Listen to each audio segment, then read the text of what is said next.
The views and opinions expressed on this program do not reflect the company, owners, management, staff, clients, or partners. Welcome to Bermuda's Daily Talk Show. It's the Daily Hour. ChatGPT did become the world's most downloaded non-gaming app. Literally the job of everyone in government to address the media and the public. What are your thoughts, audience? What are your thoughts on Zandy Silva as the deputy PLP leader? A community that can't feed itself is a community that... What you may not know, though, is that Bermuda, we have a connection with Epstein, too. Things that people are doing right, the youth are doing right, that is not being advertised enough. When you see your access to U.S. dollars disappear, that's when you have a problem. If you've got a town in the UK with a similar sized population, this place absolutely outshines it.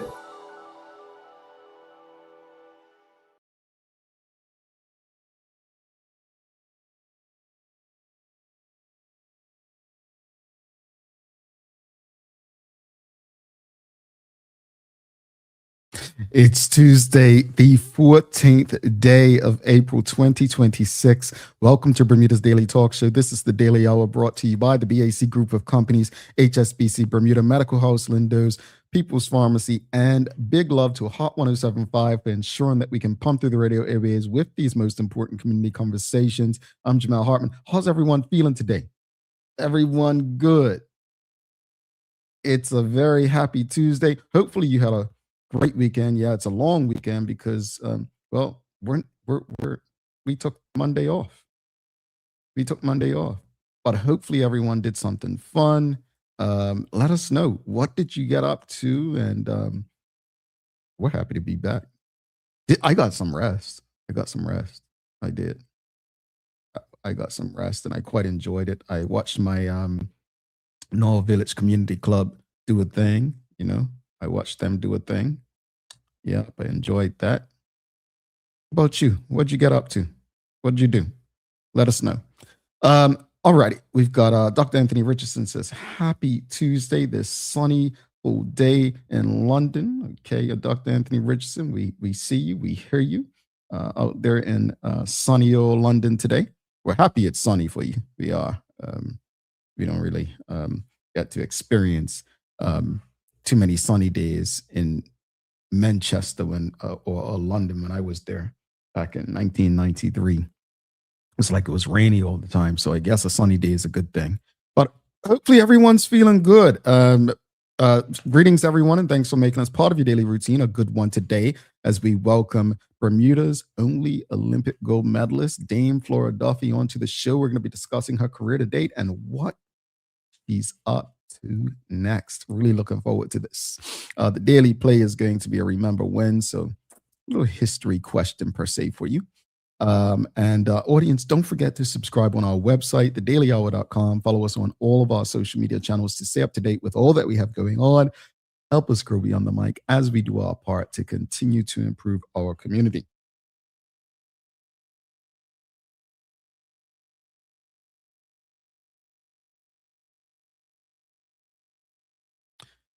So about a month ago, sometime last month, we received a message, and I want to just go and find it for you all. We got a message from someone on Facebook, and if you're ever trying to reach out to the Daily Hour, I would suggest that you do so on the website or email.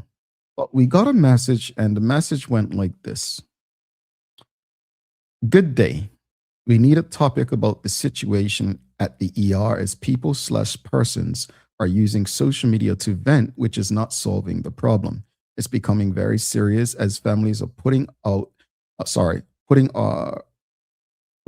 their great, I'm just going to read as it says here, are putting our great, they are losing lives only through carelessness. Saw in Magic's list just now, there are 37 persons in the ER awaiting beds. Unbelievable. All right. So that's a message that came from an audience member. And let me just say this much. If you don't know. There were some headlines recently. And there's usually headlines, right? We read headlines and we move on. And then there are some others that kind of stop you in your tracks. And this is one of them. A former chief of emergency services, someone who spent 30 years inside Bermuda's hospital system, he warned that the situation with hospital beds has reached a point where lives are at risk. Not inconvenience, not delays, but lives. He described a system where patients being kept in emergency department hallways, sometimes for days, because there are no available beds to move them into. And that practice, known as boarding, isn't just uncomfortable. It increases the risk of delayed care, medical errors, and even death. In fact, he went as far as to say he believes people have already died as a result of overcrowding. Now let that sink in. And here's what makes it even more concerning. This isn't new. This is being described as a long-standing issue tied to poor planning, an aging population, and a system that hasn't kept pace with demand. Now, to be fair, the Bermuda Hospitals Board and the Ministry of Health have acknowledged the problem. They've admitted wait times are too long, surgeries are being canceled, and pressure on the system is unprecedented. They say they're taking action. But the question is it enough? Is it happening fast enough? Because this is very different from a lot of the issues we talk about. It's not theoretical. This is not political. This is about what happens if you or someone you love needs urgent care and there's nowhere to put you. So today, folks, we must ask ourselves a question. And this is your question of the morning. What are your thoughts and solutions on the situation at Bermuda's hospital? We'll take a quick break and we'll be back to discuss this most important community conversation. People's ACW, located at King Edward VII Memorial Hospital, carries over-the-counter medicines, toys, cards, and even toiletries. Our knowledgeable staff are there whether you're at emergency, visiting family, or a member of BHB staff, to show you our best even when you're feeling your worst. People's ACW, we're here for you.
All right, let's see. Testing. Can you hear me now? Can you hear me now? Can you hear me now? Testing. Can you hear me now? Can you hear me now? Apologies for that. Okay. All right, let's try something now. Apologies for that, audience. This is technology, so forgive us. Technology does what technology does at times. Good thing we got that sorted now. Huh?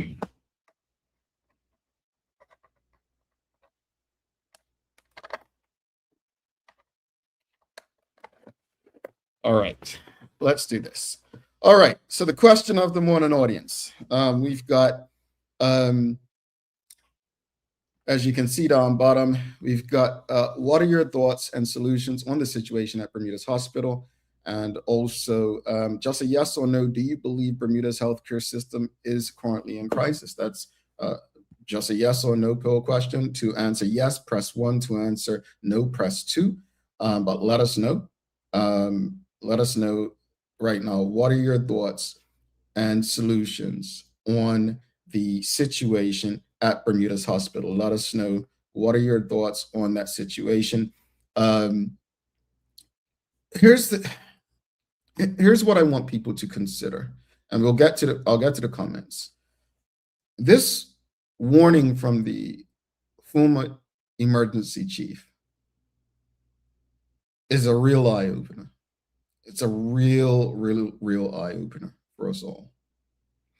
And it shouldn't have gotten here. I don't want to play politics this morning. I don't want to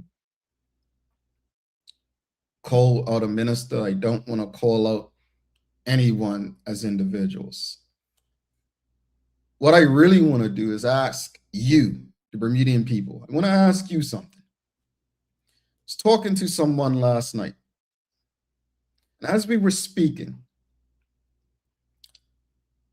we were talking about who stands up in Bermuda.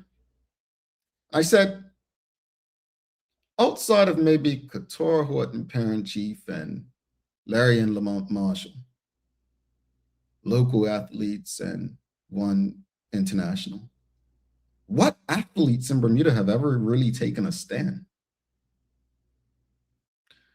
Then I said, well, how about business people? None. Then I thought, well, what about clergy? And the only name that came up was Dr. Maria Seaman. And I said, well, that's fair. She may not fight for what some of you believe she should fight for, but she fights. And when I think about the last time Bermudians really fought for something, it was the airport, which they were convinced to do by the People's Campaign and the Bermuda Progressive Labor Party. And I ask myself, because people ask me all the time, well, what will it take, Jamel? You know, people getting gunned down in broad daylight, what will it take? And I said, well, as long as people live for the next party and drinking and, you know, just enjoying the next holiday, do they really care beyond the moment? And then this has been going on for ages. And no one seems to care until it hits them directly. So I ask you, the audience, on this day, this morning, what will it take? What will it take for you to fight for yourselves before it's too late, before you're impacted by the loss of a life, or even lose your own?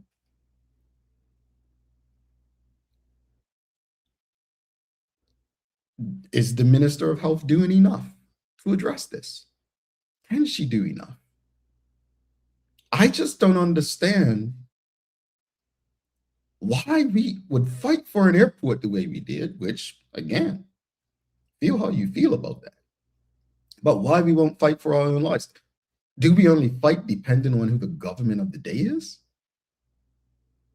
Because I'll tell you what, if the PLP were in opposition, things would be very different. Bermudians learned how to fight, it seems, from the PLP, but also seem to learn how to be passive from the PLP. So I think it's time to put that mirror up in front of all of us and ask, if this hospital situation isn't a breaking point, then what gives? Ross Maven says we care more for our finances than ourselves. And what I think Ross Maven means right here is that we've had people from certain sectors on this show. I love my job and they make this great salary and have great benefits. But that stuff doesn't last forever. Have we always been such a selfish society? I wonder. Anyway, over to you, audience. What are your thoughts and solutions on the situation at Bermuda's hospital? This is your daily discussion brought to you by Titan Express and Secure. We've got Dr. Anthony Richardson says, yes, it's been on life support, flatlining at times, speaking about the hospital. We've got Allison Russell says, a hot mess, lives are at risk. Manuela says, the doctor expressed what I've been thinking for years. The atrium is unnecessary space that could accommodate patient beds. Yeah. We've got Michael Daniels says, I would like to see 1 or 2 satellite medical facilities, preferably administrated by local doctors. We've got Dr. Anthony Richardson says, Bermudians are passive people, leaving it to someone else, but never identify that someone else. Yeah. We've got Shawnette Sumner says, after almost losing my son to a road crash 8 months ago, being handed his discharge papers to take him home, I demanded a meeting with the higher-ups and got it. An advocate board is coming. Okay? Is that okay? I'm glad. Dr. Anthony Richardson says, Dr. Schultz recommendations and transpose them into workable policy. He's been in the trenches, so he knows what is needed, okay? Shawnette Sumner says, my son required 12 days of overseas emergency care at Leahy. We flew out that day. KEMH was sending him home. And then we've got Dr. Patricia Chapman says, good morning, Jamel. You called it exactly what it is. I don't want to be right. Let me be very clear about that. So according to the poll, do you believe Bermuda's healthcare system is currently in crisis? 100% of you believe it's in crisis. That's not good. That is not good at all. Judith Welch says, yes, the situation at the hospital is crazy. We need to put the proper resources in place and not band-aids. We can find resources when we need to, but not always for the right things. Audience, I would encourage you to take this situation seriously, not because I said anything, but because a medical professional literally spoke from his heart to the Bermudian people.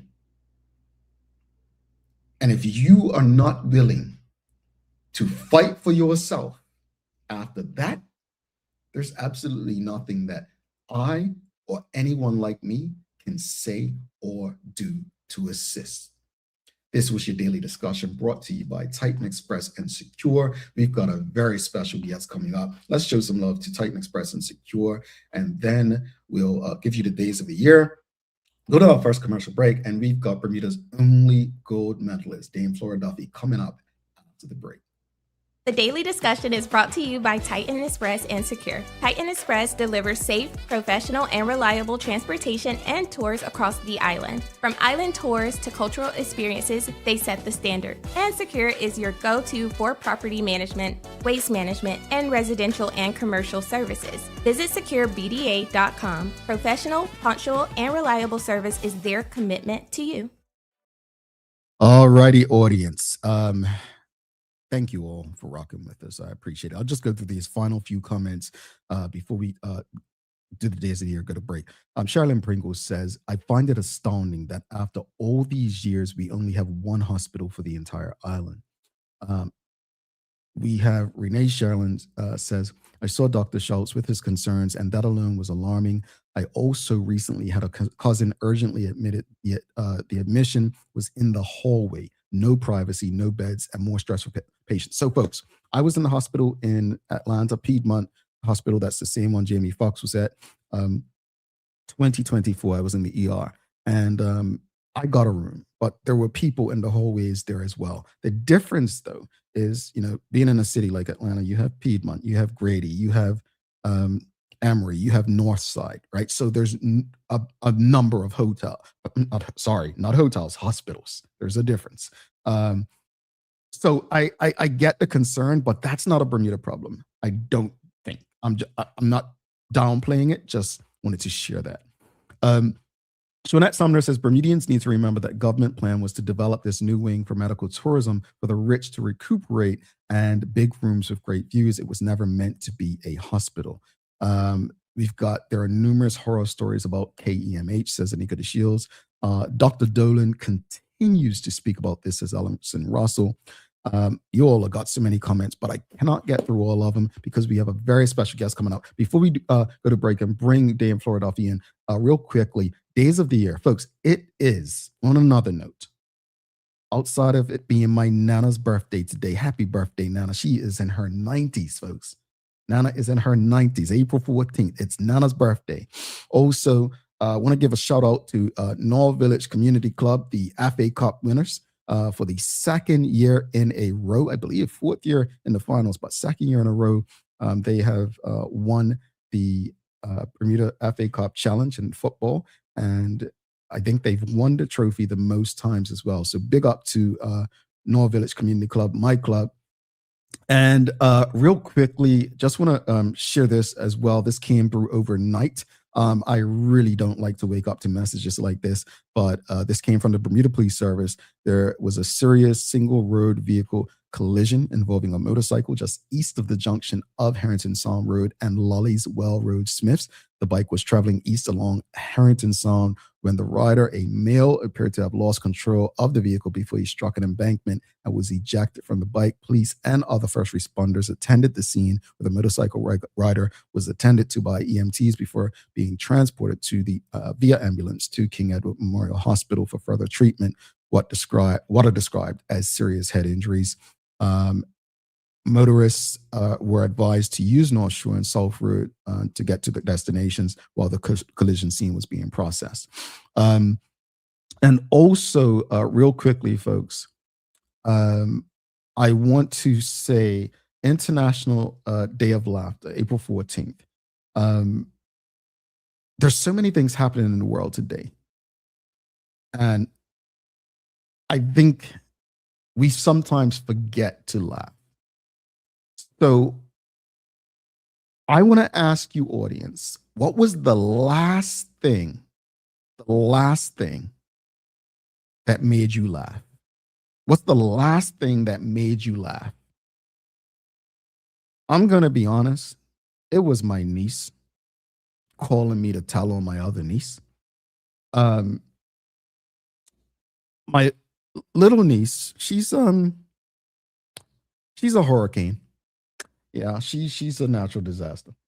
And my oldest niece is just quiet and really just minds her business, doesn't, just pick up a book and read it, whatever. But the other one just loves to, not listen and do stuff. And so my oldest niece has a tendency, whenever my youngest niece does something, to call me and tell, Uncle, Zayla just da-da-da. And I can't laugh when she's telling me. But sometimes I mute and like I put the phone away and I just start laughing so loud because I'm like, my goodness, how do I tell her, thank you for letting me know, but you can't tell every time she does wrong. Just correct her, say, yo, you shouldn't do that. Anyway, it makes me laugh every time. It's just, it's beautiful to see. It really is beautiful to see. But what's the last thing that made you all laugh? We've got a hard laugh, says Sean, some of my grandson seeing dead fish on ice, asking me if they'll have a funeral and go to heaven. I feel sorry for him, seeing that. An Instagram reel was the last thing I laughed at, says WKD Llama. We need to see the reel. 1970s vintage sitcoms. Okay, Dr. Anthony Richardson. We've got Charlene Pringle says the Iranian video featuring Melania Trump. That sounds bad. I don't know if that sounds bad. Her story says, my son makes me laugh every single day. He says what he has to say and means it. All righty. Well, folks, we're going to take a quick break. We'll be back with Bermuda's only Olympic gold medalist, Dame Flora Duffy. You don't want to miss this. She's going to share some things with us, and I'm really, really looking forward to it. We'll be back in 3 minutes, 17 seconds. Take a look at our workwear for construction workers and tradesmen. Durable, stretchable in all the right places, and plenty of options for tools and accessories. Pair with our wide range of tough and comfortable footwear, you can't go wrong. As you can see, Medical House really is a one-stop shop for everybody. We can't wait to see you. See it all at our new expanded location on Bakery Lane. Discover Drop It, your go-to grocery delivery. Browse and select from a wide range of groceries, from fresh produce to daily essentials. Our friendly drivers deliver fresh groceries to your door fast, saving you time and hassle. With Drop It, you get fresh groceries delivered fast so you can focus on what really matters. Drop It, freshness at your doorstep, delivered to your door with Lindo's. Why go anyplace else? What lasts isn't what you buy, but what it becomes. With the HSBC MasterCard credit card, every spend quietly adds to a story shaped by intention and offers what matters most. Support that meets you where you are. Protection that preserves what you choose. Confidence for the unexpected. Peace of mind wherever your story leads. Start your next chapter. Use your card today. HSBC is licensed to conduct banking and investment business by the Bermuda Monetary Authority. What if the age that really matters isn't the one on your ID? You probably know your chronological age, the number of candles on your last birthday cake. But there's another kind of age that may be even more important, your biological age. This reflects how old your body truly is at the cellular level. It is influenced by your genes, your environment, and the choices you make every day. Two people can both be 40 years old on paper, but one may have the body of a healthy 30-year-old, while the other is biologically closer to 50. The difference? Lifestyle choices on nutrition, sleep, stress, exercise, and exposure to toxins. That means you have some control over your biological clock, and that's exactly what makes it so powerful. Because when it comes to aging, it's not just about living longer, it's about living better. Want to know your predicted biological age today? Download the free Carry Genetics app and fill in the lifestyle questionnaire.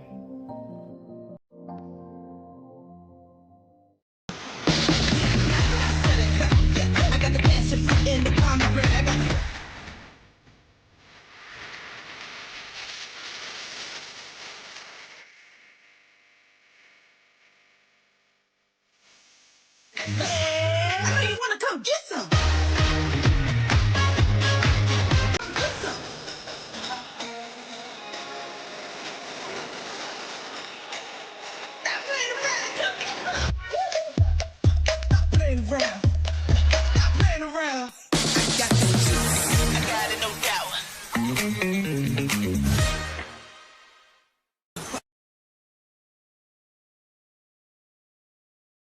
Alrighty, welcome back to the big show. Jamel Hartman here. This is the Daily Hour brought to you by the BAC Group of Companies, HSBC, Bermuda, Medical House, Lindo's, People's Pharmacy, and big love to Hot 107.5 for ensuring that we can pump through the radio airwaves with these most important community conversations. Don't forget to subscribe on our website. Follow us on all of our social media channels to stay up to date with all that we have going on. Help us grow beyond the mic as we do our part to continue to improve our community. Folks, I just want to show, before we bring our very special guest in today, something very disturbing that our partners and our good friends have tagged us in on Facebook. PALS is a great partner of the Daily Hour. We have someone from PALS on a bi-monthly basis. When it comes to charities, I'm very specific, particular in who we work with. And PALS is an organization that the work they do in our community is just some of the most necessary of any charity that we need. And what they shared, I'll just share on screen, they're asking for our help to please help stop these from helping themselves. The thrift shop exists for one reason: to support cancer patients and their families across Bermuda. Every single item helps fund care, support services, and hope for those who need it most. It is deeply upsetting to share that we continue to have individuals taking donated items left outside our shop after hours. This is not just taking items, it's taken directly from cancer patients and the services we provide, say PALS. They've recently captured an individual on camera removing donations, and they'll be sharing the image in hopes of putting a stop to this ongoing issue. To the person involved, if you are in need, all you have to do is ask. We will help you. To our community, please help us protect this vital resource. If you are able, kindly drop off donations during our opening hours and share this message to raise awareness. We are so grateful to the continued support of our island community. Together, we can ensure that every donation goes exactly where it is intended, to those bravely facing cancer. So, folks, if you can, if you know anyone who might know who that is, PALS is not looking to criminalize anyone for this. They're just asking people to go about it the right way. It's unfortunate. And again, my mother was, we were very happy to have PALS during my mom's final days. And if you are in need, you don't have to take anything. There are people who are willing to help you. So again, if you can assist in encouraging people not to just take stuff, but to ask for stuff. These are adults. This is an organization who will happily give to anyone who is in need. All right. Well, folks, moving on. We are excited, extremely excited to have a very special guest. She is Bermuda's only Olympic gold medalist. She is someone who Bermudians saw do something that had never been done, pretty much during a pandemic, at a time when people were at their lowest, and was able to lift a country of people with pride, smiles, happiness. Let's give a warm TDH welcome to our very special guest, Dame Flora Duffy. Hello, hello, hello. Hi, good morning. Thank you for having me on the show. Thank you for coming. Thank you for making time for us. We are excited to have you. Before we get into anything, I got to ask you, it's International Day of Laughter. We need to know, what's the last thing that made you just break out in laughter? Oh gosh. I am a person that does like to laugh a lot, so I do that daily. But I was listening to the show as I was backstage, and I think I have to agree with you. For me, it's when I get like content from my nephews. They're little, they're like 7 and 9, and they'll just be, one of them will be telling on the other, or, like just the little things that come out of their mouths, like always just make me laugh and put a smile on my face. And it's so authentic because they don't even know that they're funny. Like they're doing it like because they're trying to get favor with you over the other, but not even to. It's just so funny. It's so funny. But I know it is, and sometimes they'll call me out as well, and that'll also make me laugh about something or So that's just good fun to have around. Love it, love it, love it. Well, thank you once again for joining us. And folks, if you have any questions or comments for Dame Flora Duffy, you can send them through, and we'll get through as many as possible. Let's start here. You came on this show immediately after winning gold, and we had a conversation. And I want to go back there for a minute. When we're talking 5 years later this year, when you reflect on becoming Bermuda's first Olympic gold medalist, how has that moment shaped you both as an athlete and as a person since? Well, I think if I look back on it, it's the journey, right? And it's not like the year journey leading into the 2020 or 2021 Olympics. It's the whole 20 years, 20-year process that it took to get there. The three other Olympics, I lose count. The three other Olympics that I'd gone to prior, all of the experiences that I'd learned along the way, the good times, the bad times, the coaches that I'd worked with, the training partners that I got to spend many hours training alongside with. So I think all of that really helped shape me as a person, shape me as an athlete, figure out my racing style, race with confidence. Um, and then, winning the gold medal, which was the goal, that was the icing on the cake. I don't think I was a different person the day before that race to the day after that race. And which I do think is very important.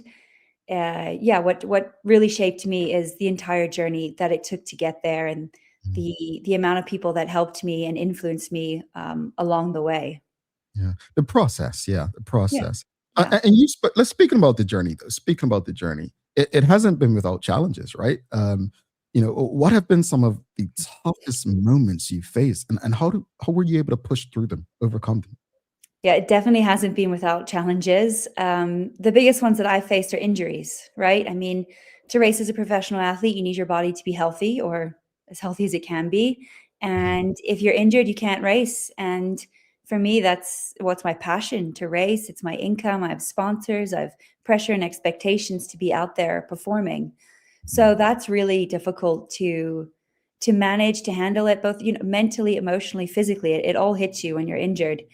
And so I've had quite a few bad ones that I've really had to battle through, and really lean on the people around me. And it's certainly been a journey of figuring out exactly, okay, what treatment is going to work for this injury, because it might have worked for a previous one, but now this one's different. And so it's definitely very stressful.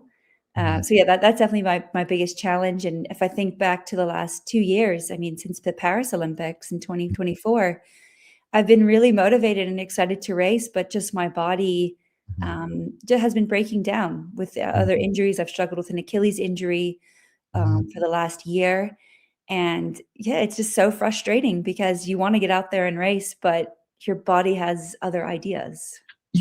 As you speak about your body, and not necessarily breaking down, but not giving you what it once gave you, emotionally, mentally, is there a point where athletes like yourself have therapists that you're able to speak to as you're going through this? Yeah, I've worked with sports psych throughout my last few years. That whether that's dealing with injuries, dealing with pressure, expectations, anything that's going along in your journey. And I think it's very common, and it's certainly very, very helpful. Yeah, it's something that's helped me as I've navigated these injuries and the mental and emotional stress that puts on you, which, the physical side of it, yeah, once I get a rehab plan and I'll do my exercises and go to the gym and do all those little things, but being able to deal with and manage the mental and emotional side of it, like that's a really tough piece. So having someone to speak to, I found extremely valuable. Indeed. At this stage of your career, how would you describe your mindset, having dealt with all you've dealt with physically? What continues to drive you every day? Well, yeah, I've been racing a long time now, and so I've definitely gone through various chapters of my career and how that's affected my mindset, and I've learned so much. But for the longest time, what drove me was the Olympics, racing there, racing for Bermuda, representing my country. Like that just completely drove me. It was my ultimate dream, and so I feel very privileged that I've gone to five. And now I would say, right now I'm at more of a reflection point in my career, and what drives me, what gets me out of bed to train all day and do it again and again and again. Eat, sleep, train is basically what my life has been. And so, when your body starts to break down and everything gets harder, and hard job art gets even harder and more difficult, it really makes you question, okay, why am I doing this? What is my goal? Is my body still up for the challenge? And so, it's definitely something that I've been thinking about quite a bit lately. And I think that's okay. As your career goes on, what drives you is going to change, and it's going to mean different things at different points. I don't know why I feel like I'm getting emotional, but I'm just gonna ask you right now, because I Googled, I used AI, I tried to find out, so I just think it's appropriate to ask you right now. Has Dame Flora Duffy participated in her last Olympics? I have. Yep. Yeah, 2024 was my final Olympic Games. That was 5 Olympics. And so I will not be going to LA 2028. Well, I will not be competing there. I'm hopeful that I'll be there watching and supporting all of the athletes, shouting for all of the Bermudian athletes that are there, and supporting in any way I can. But yeah, it's the end of a big journey for me, and it feels right. I have closure about it. When I think about the LA Games, I don't think, oh man, I wish I was going to be there racing. I actually feel really content and really happy about being there watching, and not having to deal with all the Olympic stress that comes along with it. But I think it will be a strange experience for me, because I've been to the last 5, and that's a huge chunk of my life that has been dedicated to going to the Olympic Games. Mhm. Folks, there you have it. Our Olympic gold medalist has basically ended her Olympic career, but it's a lot of questions and comments in the audience. I want to go to the audience real quickly. I just want to say, before I go to the audience, right before you came on, I spoke about how during a pandemic, you lifted an entire country. You changed the atmosphere among a people who were tired and drained. And it was something that brought people together during one of the most contentious times in my lifetime. And I hope you understand how important of a role you played in Bermuda at that time. And I think that's the emotion that I'm feeling right now, is because, you're going out on, the way you want. But I think I speak for many when we say thank you for giving us something that most have never seen, and well, none of us had seen in our lives, bringing home a gold for Bermuda. So thank you for that. Let's go to the audience. We've got Shawnette Sumner saying, as a child, how did your parents prepare you for what you have accomplished today? Yeah, well, when I was younger, I was very into sports, almost immediately, and my parents were extremely supportive, never pushy, but supportive. If I wanted to, to join a swim club, they were very happy to get me to the swim club, and if I wanted to run, or if I wanted to ride, I joined the local triathlon club, Tri-Heads, and they were incredibly supportive, and taking me to all of these activities, whether it was after school, before school, on the weekends, going to all of the local races. They got to a point where they started doing triathlon as well, because we were around it so much. So I'm incredibly grateful that they were so supportive, and also passionate about sports themselves. And yeah, it really allowed me to flourish. And aside from my parents, I'm also so grateful that there's so many sporting events to do in Bermuda as a kid. If I think about the amount of running races that I did, a cross country series, there's loads of swim meets, there's bike races, there's lots of triathlons. And so for me, being passionate about those 3 sports and triathlon, it was wonderful. I had so much opportunity to train and race and just have fun doing it with other friends. All right. Well, let's go to Sherilyn Pringle. Says, how did it feel driving down Flora Duffy Hill the first time? And do you sometimes forget and call it Corkscrew Hill? Yes. Well, it was definitely a very surreal moment, and it still is. I can assure you that that's something that never becomes normal. I was at home in Bermuda a couple weeks ago, and we drove down it, and I was just like, "Oh my gosh, it's just so crazy." So it's incredibly special, and it also flashes me back to memories of racing up that hill many times, and it brings back all of those emotions. And I do sometimes call it corkscrew, but I do that sometimes because it feels strange for me to be calling it Flora Duffy Hill when I'm Flora. Um, but I do think as the years have gone on, um, I've thought of it less as corkscrew and more Flora Duffy Hill, which, yeah, it's very special. That's funny. Just forget it's called that. Renee Sherlin says, "Hi, Flora. How do you feel about Miles Outerbridge winning gold medal in Carifta? Do you feel we have a new generation of elite athletes coming up, and how to help them excel even more?"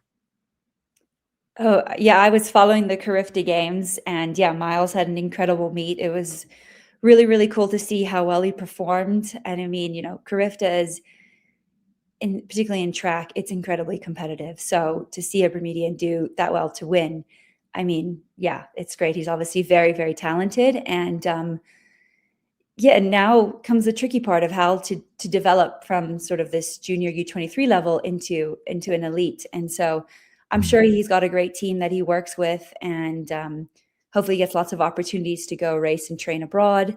But yeah, just to see that talent, not just him, because there was other medals too, right, in track and field, and then also in swimming. Yeah, it was really great to see, and it does definitely feel like there's a new generation of athletes here representing Bermuda, and they're hungry and they're talented and motivated, and that's really wonderful. And I hope they continue to get all of the support that they need, and they can go on and chase their goals and their dreams. Well, what advice would you give to because Bermuda is very small. I mean, well, I think people now put in perspective. Teo did something recently where he put in perspective on this show how incredible your feat was. Like, I don't think a lot of people understood that. But there are so many young athletes who they just don't feel like, they'll have the opportunity to be successful in sport, regardless of what sport it is, because they're from tiny Bermuda. Like, what advice would you give them to believe and achieve what's possible? Mm-hmm. Yeah, I mean, it's certainly harder because you do have less resources available to you, and typically, financially, it is more difficult as well because you need to ideally leave Bermuda and go train abroad, where you are exposed to a much bigger pool of athletes. I mean, as you said, Bermuda is very, very small, so you need that exposure, and that's just not easy to do for many reasons. But I would always just come back to say you just got to keep believing in yourself. And just because we are from a tiny island, it doesn't mean we can't go on to achieve big things at the world stage. I mean, I'm not the first person to do it. There's been quite a few before me, and across various sports. So I would just encourage them to keep believing, keep focusing on getting better, enjoying the process, and not focusing too much on the end goal, but focusing on that daily process of, breaking down their goals of what it's going to take to get to an Olympic Games or whatever their big goal is. But just to keep believing in themselves, using every resource that they have available to them, and leaning on or reaching out to those that have done it before and seeing what advice or what resources or connections they might have. For those tuned in on the radio, you're listening to Bermuda's only gold medalist, Olympic gold medalist, Dame Flora Duffy. Charles H. Jeffs II has a question. He says, did you know in 2024 that would be your last Olympics, or did you wake up one day after and say, that's it? No, I knew. I knew that 2024 would be my final Olympics. It's funny, actually, because after the 2021 Olympics, when I won, I was like, okay, I'm done with the Olympics. I'm not going to go back. And then about a year after the games, I was like, okay, actually, no, I want to go to Paris. I want to go and try and defend my gold medal.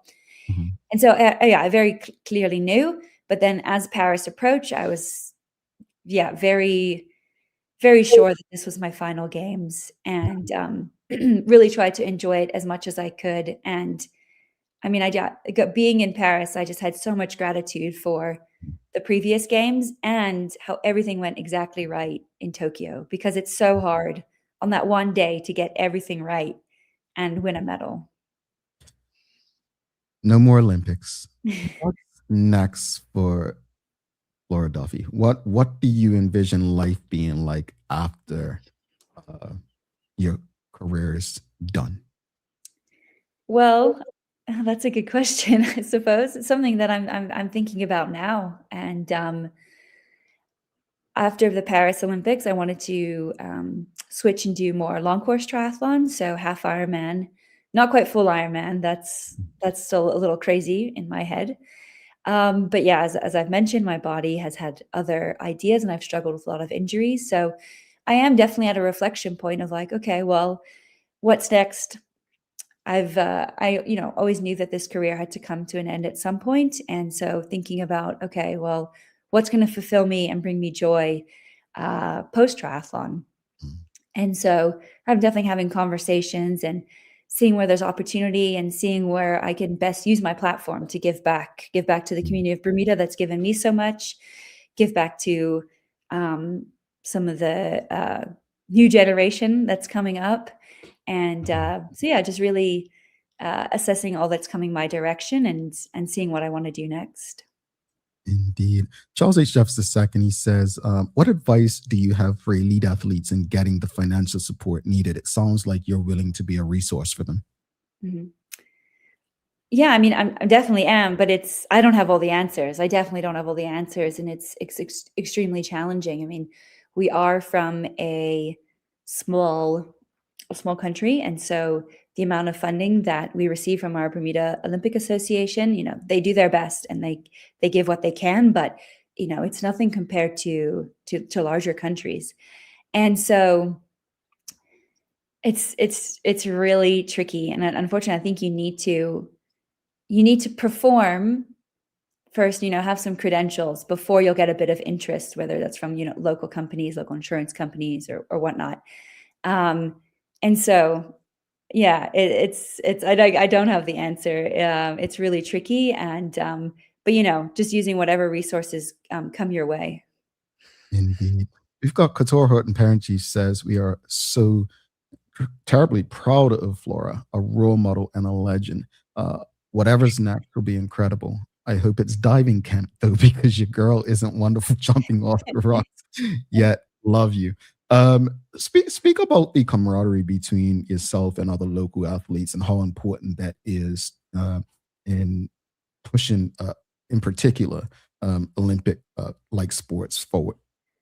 Yeah, Couture giving me a hard time there because she saw a video of me jumping off a rock at Admiralty House, and I wasn't so graceful. I sort of, I was quite nervous and scared. So yeah, for her seeing that, she's probably like, "Oh, come on, Flora."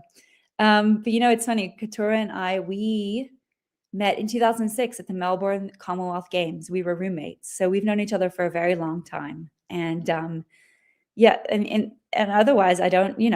Our paths crossed through sport, and it's been really great to know each other for that 20 years. And she was the chef de mission for the Bermuda team at the Paris 2024 Olympics. So, she was the main organizer in charge of everything for Team Bermuda. So that felt like quite a special journey being there for, my final Olympics.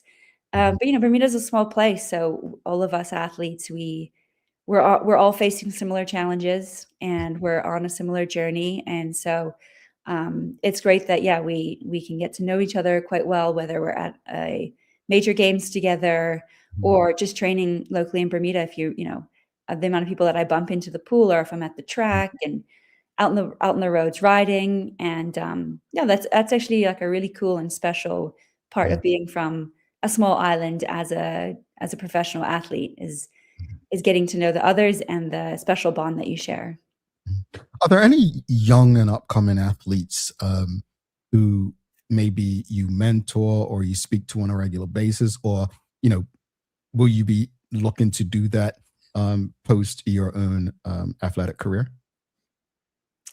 At the moment, I would say there's no one, in particular, but if athletes approach me with questions, I'm more than willing to answer and give my advice if I have, Mhm. reasonable advice but yeah, I'm always happy to do that and give back and share what I know and share what's worked for me and what's helped throughout my journey. But I certainly don't have all the answers. But Mhm. yeah, I'm happy to do so. Mhm. And as I look to what's next, and I have a bit more time and energy and brain capacity because I'm not solely focused on training and recovering and it's takes that takes a lot of energy. So Mhm. looking to the other side, I'm excited to have a bit more energy for other things. Final question from me. As you reflect on your career and your accomplishments, how did it feel to represent Bermuda? How did it feel to be out there carrying the flag, the pride of a nation? How did that feel? And what will you miss most about that?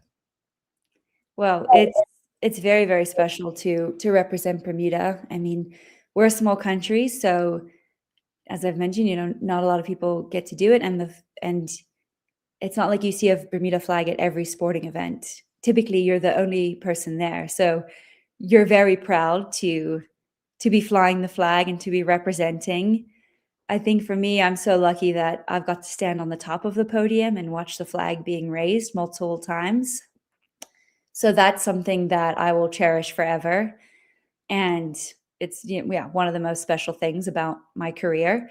If I think back to the Tokyo Olympics, I mean, I won, I was standing on the top of the podium, and then next to me was a British athlete, and then third place was a US athlete. And it was incredibly special and powerful and moving and all of the words, all of the emotions to see the little Bermuda flag being raised the highest. And below it was a GB flag and below it was a US flag.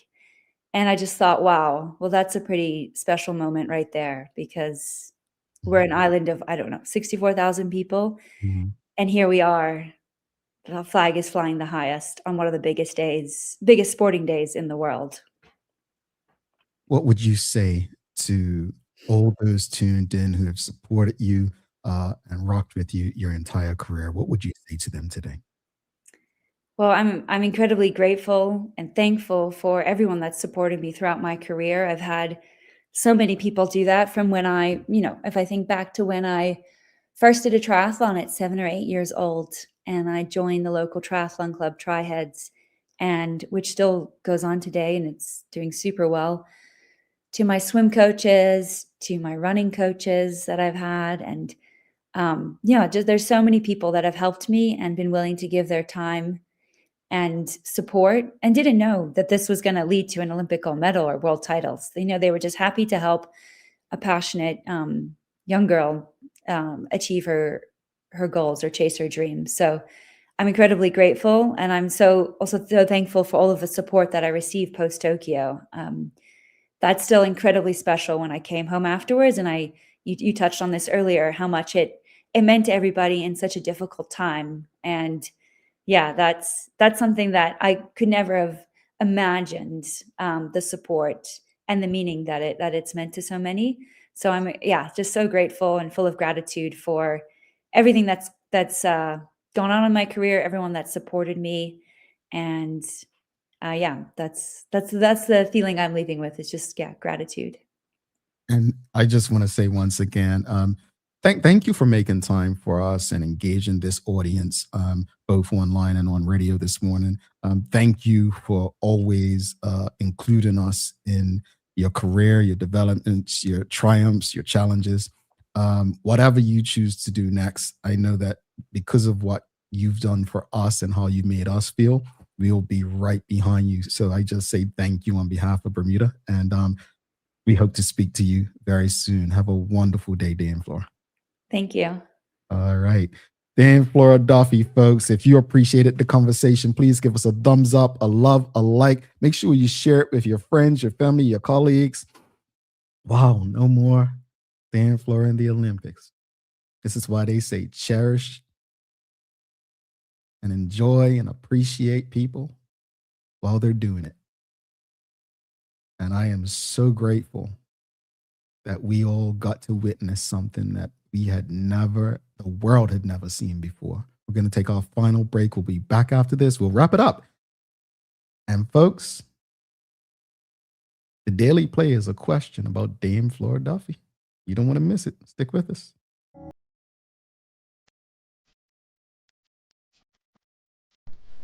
For over 70 years, Bermuda Pest Control has been protecting homes and businesses island-wide. We offer a full suite of services, including rodent control, termite fumigation, and general insect control and maintenance. Our team of experts will quickly and efficiently eliminate any pest problem you may have. With Bermuda Pest Control, you can enjoy a pest-free home in no time. We're committed to providing fast, reliable, and solution-driven services for our customers. It's what we've been doing since 1952. Call Bermuda Pest Control today and say goodbye to pests for good.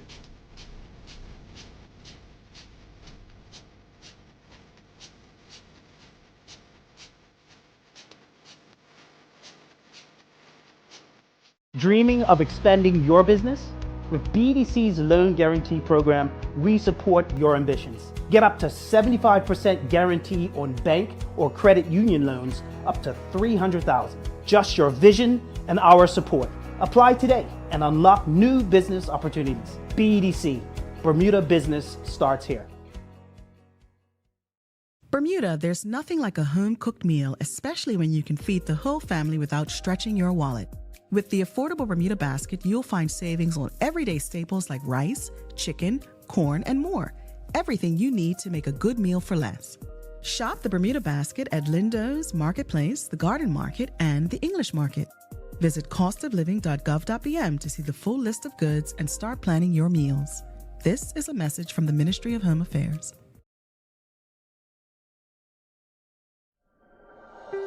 Life moves fast, and so can the unexpected. When you insure your home, you need to know that your insurance company has your back. At Friesenbrook, let one of our friendly and professional agents give you that peace of mind. Because when you are covered, you are confident. Call us at 296-3600 or visit friesenbrook.bm to learn more. Alrighty, welcome back to the big show. Thanks again to our partners, the BAC group of companies, HSBC, Bermuda Medical, Lindo's, People's Pharmacy, and big love to Hot 1075 for ensuring we can pump through the radio areas with these most important community conversations. I just want to read this comment before we go to the Daily Play.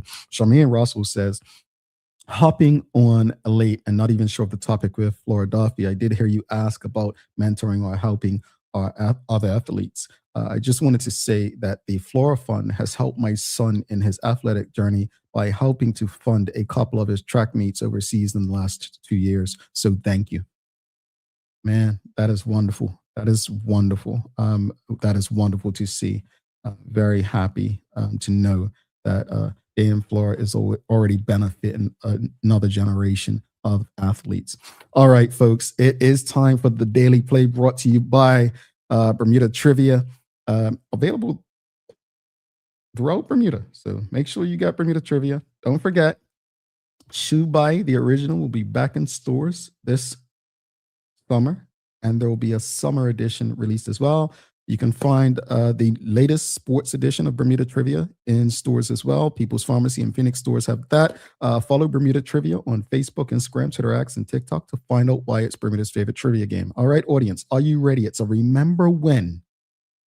And if I think my research tells me I have the right answer to this, I said it's going to be about Dan Flora Duffy.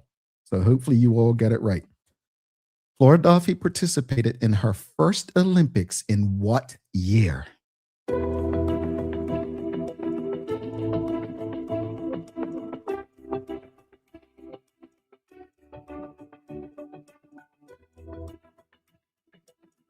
No one yet? Somebody got it. Somebody got it. Somebody got, oh, well, you all got it. But the first person I saw, Shawnette Summer, says 2008, I think. Now, Shawnette, you're a school teacher. So if I answered the question on the paper, I said, I think the answer is, I think. Are you going to mark me correctly? Yes, it's 2008. It was Beijing, I think. I think it was 2008 Beijing. Julie, you've got it, 2008. NTSCAU says 2008. Yeah, 2008.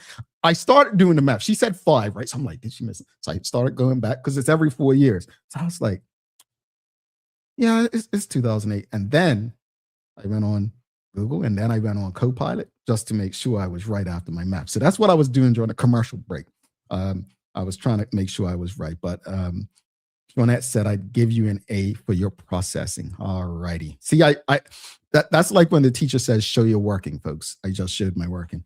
Let's wrap it up, though. I'll say this much. I think that 20 minutes was too short for this morning's discussion regarding the state of our hospital. It's a dire situation. I don't like to tell people what to do. I'm not in a position to give advice, but I love to encourage people to want better for themselves. And I really want people to start acting and supporting others before they're in the situation where they need help or support. I'll leave it at that. As far as the conversation with Dame Flora Duffy, just incredible. I think in Bermuda, we are very few. We are literally a dot on the map, not even on some maps. We don't even exist. I don't think some of us fully understand what it is that Bermudians like Flora achieve.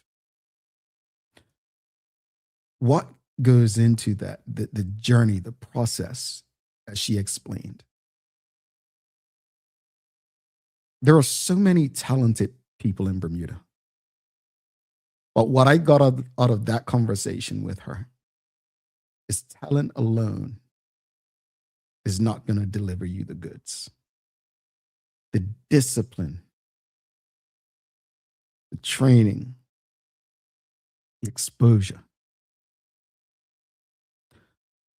I really hope that we continue to celebrate people for years to come, whether it's Clarence Hill, Gina Swainson, Flora Duffy, Clyde Bass, and so many others. Because I'm going to tell you something. When Clarence Hill won in 76, it took us 40 years to hit the podium again. When we look at Gina Swainson, we haven't done it again. These are not things that are normal or happen all the time. They're not. So cherish those among us. Celebrate them, honor them, and love them. I've got to give you some daily inspiration. I'm going to go to, folks, we're going to do it next month. We're going to have a book signing, my book. This is the first of 3. And I'm going to quote this one. This is as it relates to what I said earlier, this quote here. The same way we can't drink our problems away, we also can't holiday or celebrate our reality away.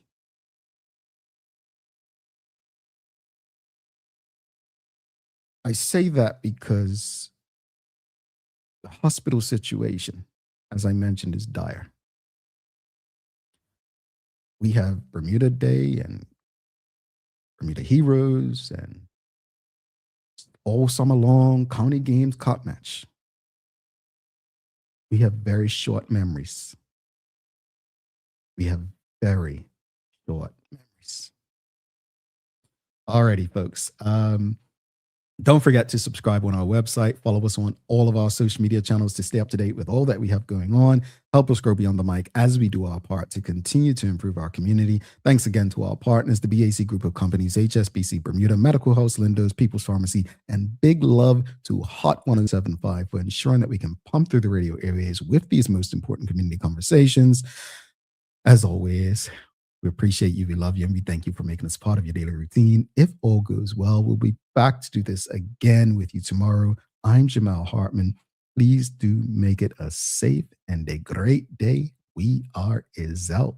Peace.